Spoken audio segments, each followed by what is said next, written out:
Students, myself Mohammad Salman. आज हम study करेंगे चैप्टर नंबर 2 के first equation of motions. Kinematics का चैप्टर है। हमने इसके पहले भी कुछ लेक्चर्स देखे हैं जिसके अंदर हमने मोशन के बारे में स्टडी किया था, मोशन के टाइप्स के बारे में स्टडी किया था। इस चैप्टर का सबसे इंपॉर्टेंट जो हमारे पास लॉन्ग क्वेश्चन है वो सिर्फ यही वाले 3 लॉन्ग क्वेश्चन ही हैं जो सबसे ज़्यादा इंपॉर्टेंट है, और इन तीनों में से बोर्ड के अंदर एक ना एक इक्वेशन लाजमी आती है। इन तीनों लॉन्ग क्वेश्चन में से एग्जामिनर कभी फर्स्ट इक्वेशन दे देता है, कभी सेकंड इक्वेशन दे देता है, और किसी साल जो है ना थर्ड इक्वेशन दे देता है। तो इस तरह चीज़ों को मैनिपुलेट करता रहता है। तो इसलिए ये आज का जो आपका लेक्चर है बहुत इंपॉर्टेंट है, और ऐसा नहीं है कि ये पेपर में नहीं आएगा, ये क्वाइट श्योर है कि ये आएगा। इसमें से कोई ना कोई क्वेश्चन पेपर इसमें से फर्स्ट इक्वेशन या सेकंड इक्वेशन या थर्ड इक्वेशन पेपर में जरूर आएगी। अच्छा, तो इसको सॉल्व करने का तरीका क्या है? लॉन्ग क्वेश्चन आते हैं 5 मार्क्स का, 4 मार्क्स का, तो आपने इसमें से कोई भी चीज़ नहीं छोड़नी है।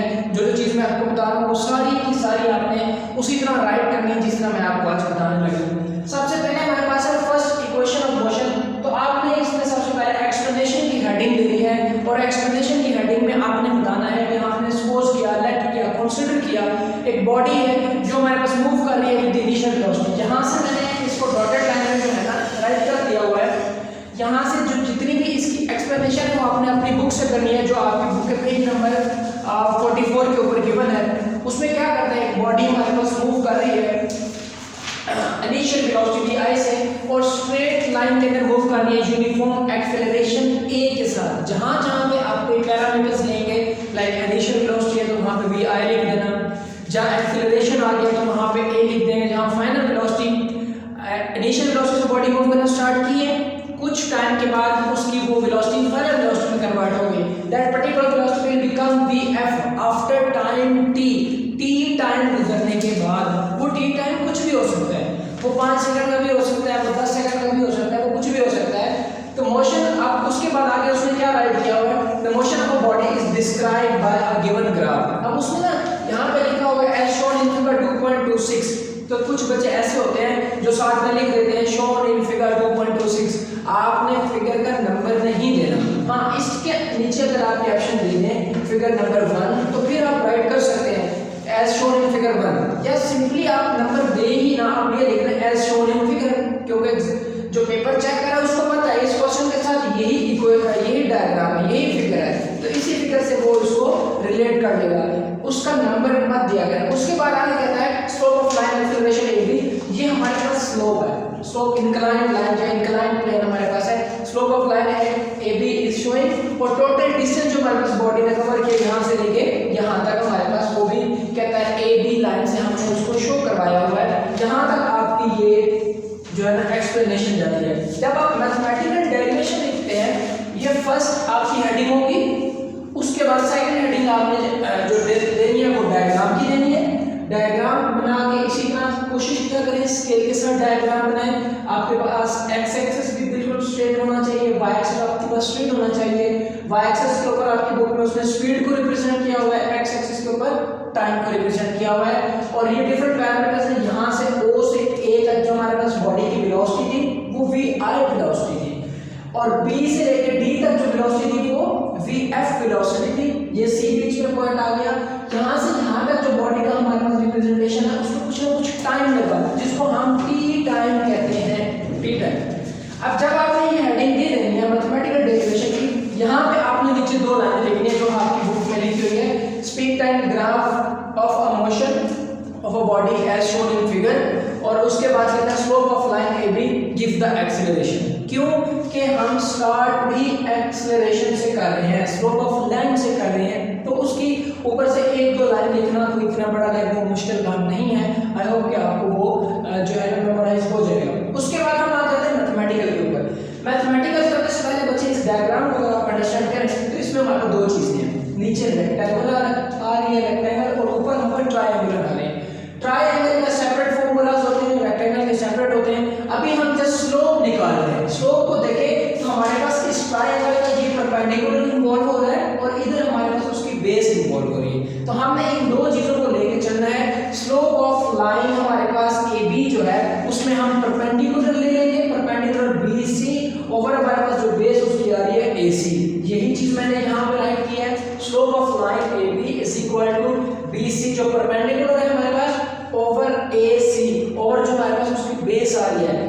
ओवर ए सी।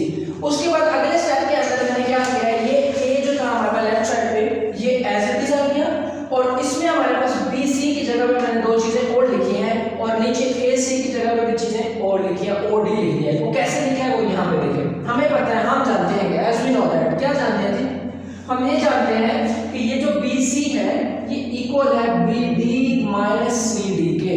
कैसे इक्वल हो सकता है आप देखें, यहाँ से आपको समझ आ जाएगी।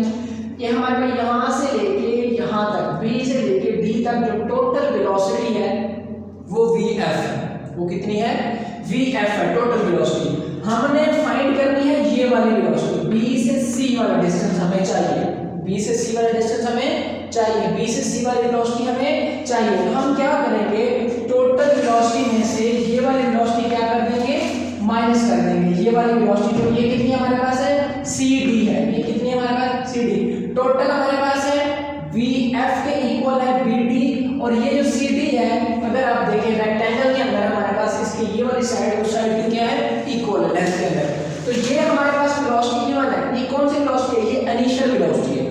अगर ये फाइनल वेलोसिटी कंप्लीट की है वो बी से डी तक की है, तो सी से डी तक जो हमारे पास होगी वो क्या होगी, वी आई होगी, वो क्या होगी, we I.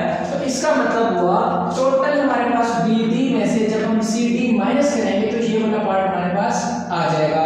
Like B D हमारे पास टोटल है, उसमें से हमने माइनस क्या कर दी, सी डी वेलोसिटी माइनस कर दी। अब यहाँ पे ये चीजें मैंने बी सी की जगह पे रिप्लेस कर दी हैं, बी सी की जगह पे क्या लिखते हैं, B D minus C D.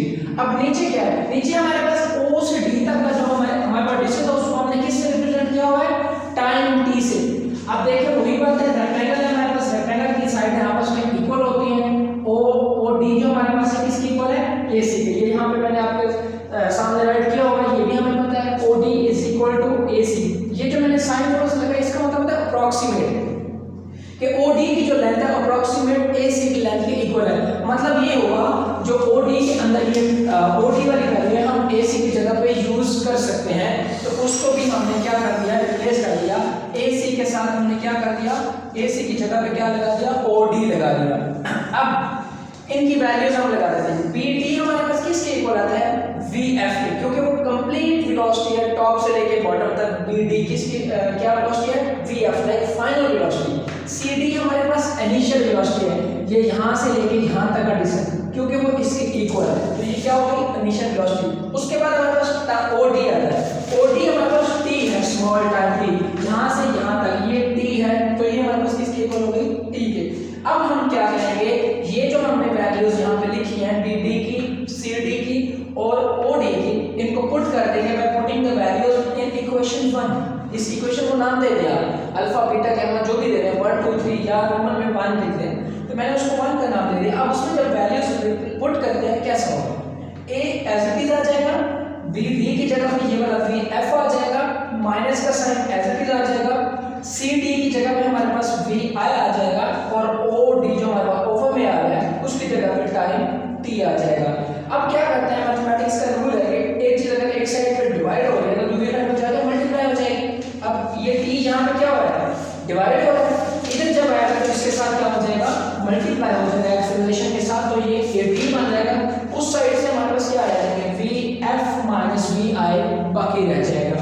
अब हम क्या करते हैं, ये VF माइनस VI इस साइड पे माइनस हो रहा है, अगर मैं इसको इधर ले आता हूँ तो इस साइड पे आगे प्लस हो जाएगा। आपका आंसर ये भी ठीक है, बट उसको जो आपकी बुक में लिखा हुआ उसके साथ अगर हम राइट करते हैं तो AT plus VI is equal to VF हो जाएगा। ये आपका लाइक जो है ना रिक्वायर्ड इक्वेशन थी। पेपर के अंदर क्वेश्चन दो तरह से आ सकते हैं, या तो वो कहेगा derive and explain the first equation of motion, या फिर सिंपली ये रिलेशन राइट कर सकता है और कह देगा प्रूव इट, प्रूव या फिर डिराइव दैट मैथमेटिकल रिलेशन, किसी भी तरह से आ सकता है। तो आपको इक्वेशंस के फाइनल रिजल्ट्स भी आने चाहिए और उनकी मैथमेटिकल डेरिवेशंस भी। एट द एंड पे आपने हेडिंग देनी है रिजल्ट की। रिजल्ट की हेडिंग में क्या लिखा है, रिजल्ट की हेडिंग देखें तो बच्चे हमारे पास यहाँ पे 3-4 चीजें, एक हमने इनिशियल वेलोसिटी निकाली, एक हमने फाइनल वेलोसिटी निकाली, एक हमने एक्सेलरेशन और एक टाइम। इन तीनों चारों चीजों के दरमियान हमने रिलेशन निकाल लिया। क्या निकाल लिया, रिलेशन निकाल लिया। अब इसमें आप जो रिजल्ट लिखे हैं वो आप खुद भी लिख सकते हैं, मैंने भी यहाँ पर राइट किया। रिजल्ट कैसे राइट करते हैं, in first equation of motion, in first equation of motion we get, like हमने फाइंड किया, हमें पता लगा, हमें मिला, क्या मिला, द रिलेशन, एक रिलेशन मिला किसके दरमियान, अमंग इनिशियल वेलोसिटी वी आई, ठीक है, final velocity V F, final velocity के दरमियान भी हमें रिलेशन मिला, final velocity V F, and time duration T, and time duration T, और एट द एंड में आप लिख सकते हैं एक्सेलरेशन, एक्सेलरेशन ए, एक्सेलरेशन ए के दरमियान भी हमें रिलेशन मिला। ये हमारे पास 4 पैरामीटर्स थे जिनको हमने फर्स्ट इक्वेशन ऑफ मोशन से क्या कर लिया, फाइंड कर लिया, और इनका आपस में एक रिलेशन बना लिया। अब इस तरह से हम इनको आगे न्यूमेरिकल्स में यूज करेंगे, कुछ भी हो सकता है, लाइक कभी हमें एक्सेलरेशन फाइंड करना होगा, कभी इनिशियल वेलोसिटी फाइंड करनी होगी, कभी फाइनल वेलोसिटी फाइंड करनी होगी। तो यहाँ तक आज का हमारा लेक्चर था।